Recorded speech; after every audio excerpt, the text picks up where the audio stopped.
There's something happening all around you, a quiet shift, one you might have felt but couldn't quite name. While most of the world remains asleep, chasing the same old dreams, money, approval, security, a small but growing number of people have begun to wake up to a different reality. They've discovered something profound, something that changes everything. The world as we know it isn't fixed. It isn't solid. It isn't limited by the rules we've been taught. And the most startling part?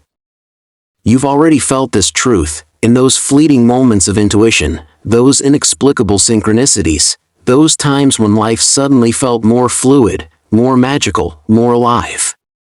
You felt it, and then you brushed it aside, because you were told to.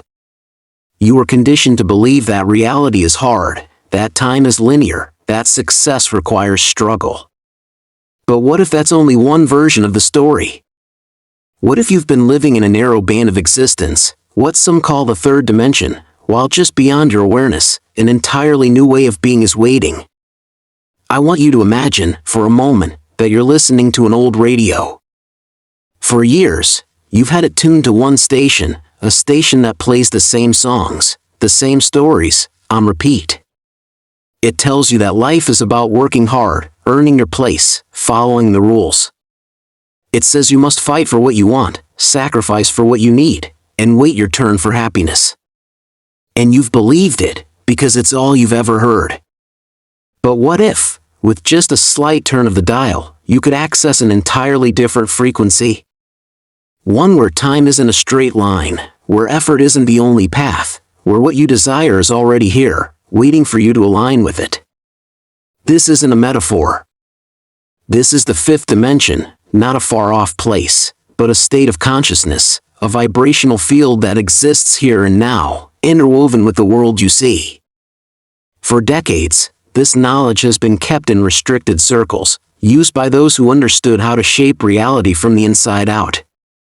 They knew that consciousness isn't just a byproduct of the brain, it's a creative force. They realized that by shifting your internal state, you can alter the external world. Meanwhile, the rest of us were taught to look outside ourselves for answers, to seek validation, to chase outcomes, to believe in lack. Every day you spend trapped in that old logic is another day your energy feeds systems that thrive under distraction. But now, something is changing. A window is opening. A transition is underway, not a political or technological one, but a mutation in consciousness itself. And it's inviting you to step into a new way of being. Let's talk about what this really means. In the third dimension, life feels like a ladder. You climb, one rung at a time. You set goals, make plans, push forward. Time moves in one direction, forward, and every achievement requires effort. If you want a new job, you send out resumes. If you want a relationship, you search for someone. If you want a home, you save and hunt and negotiate. Life becomes a series of transactions, and you're always reaching, always striving. But in the fifth dimension, the rules change. It's not about climbing anymore, it's about tuning.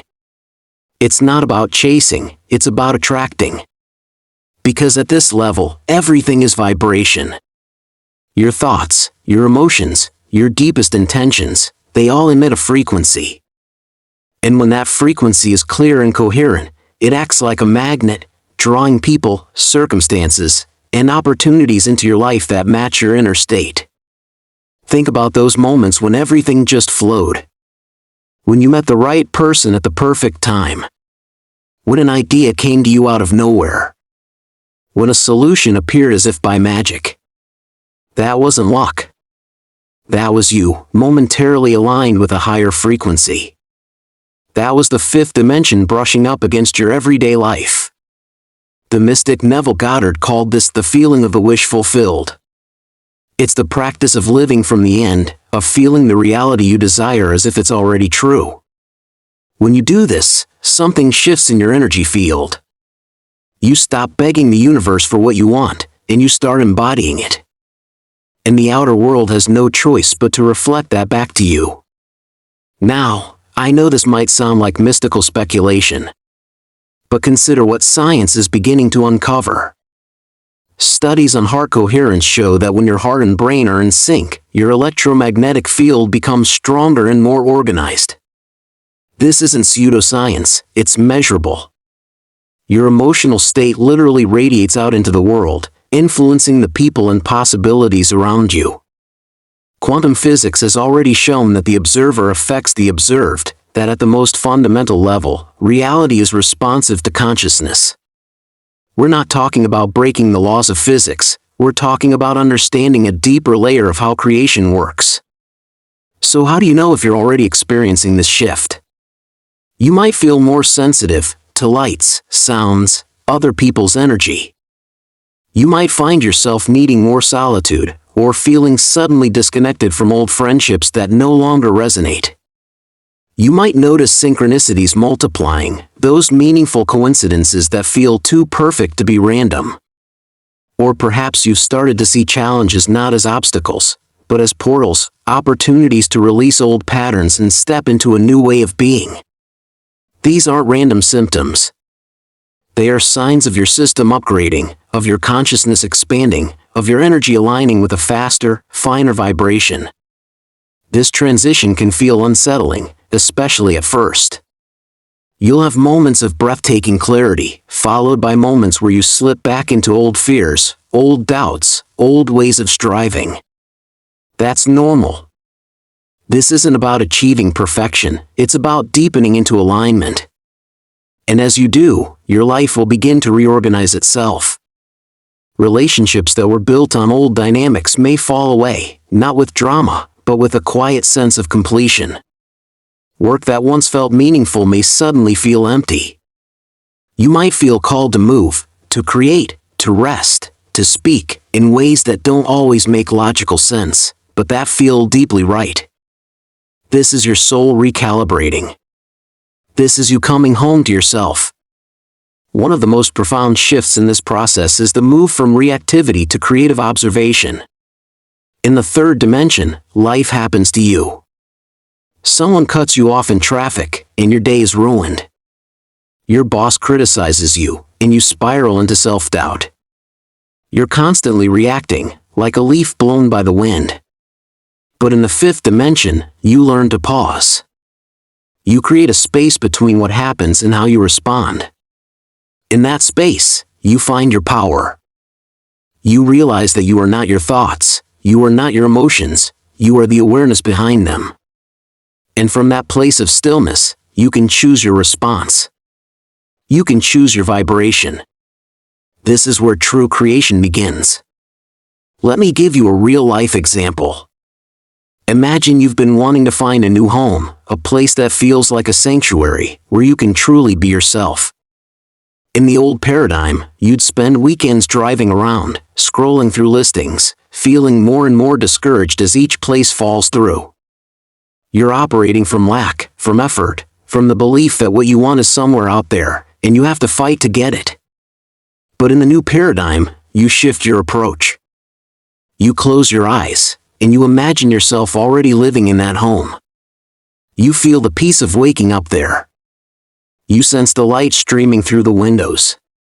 You visualize yourself cooking in the kitchen, resting in the living room, feeling completely at ease. You don't just think about it, you feel it, in your body, in your energy. You generate the emotion of already being there. And then you release the how. You trust that if this reality exists in potential, the path to it will reveal itself. And sure enough, within days or weeks, you get a call from a friend who knows someone moving out of the perfect place. Or you stumble upon a listing you never saw before. Or the landlord of your current building offers you a different apartment, one you didn't even know was available. This isn't magic. It's vibrational alignment. The same principle applies to your work, your relationships, your health.